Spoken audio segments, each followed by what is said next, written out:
Nagko-compete internationally.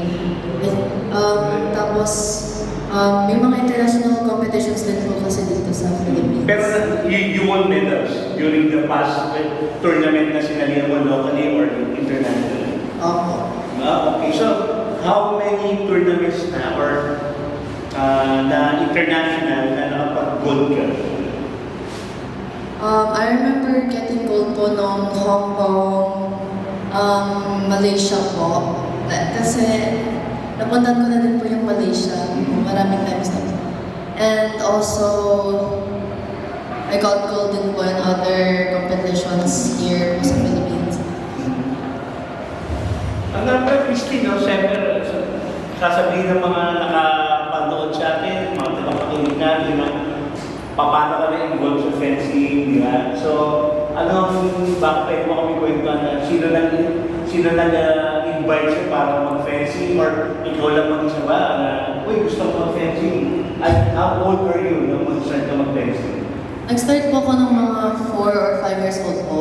And dati po kasi, pinupuntan po lagi namin yung bahay po ng nanay ng coach ko po, which is Coach Christian and Coach Aman.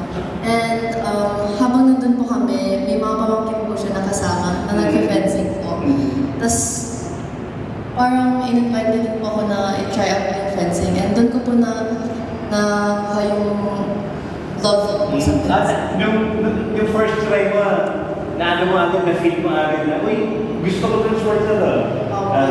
Nagustuhan ko po talaga yung fencing. So, na-enjoy ka. Ano yung nagbibigay siya ng excitement or mentally, bakit gusto mo ang fencing? Kasi ako, during my time, tsaka yung ibang mga atleta natin na nakakausap din namin, kahit napatulog ka na no? Nag-iisip ka, bukas ganito gagawin ko, ganitong igagawin ko, ganito ititira ko, ganito i-short ko. On your own experience ka na bawat matulog. Bukas, may competition ako, kailangan ganito. Pag parang may competition po ako the next day, nahihirapan po ako matulog eh. Kasi po na-excite po ako ng sobra and kinakabahan din po ako. And pag during competition po,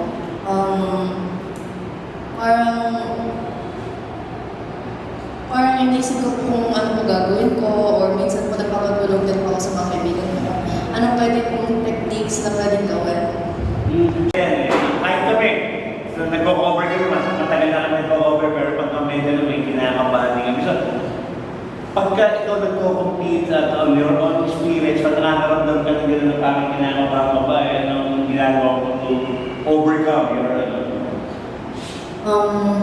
Yung importante po talaga na positive po yung mindset natin. And yung ginagawa ko po, I always trust in God to help me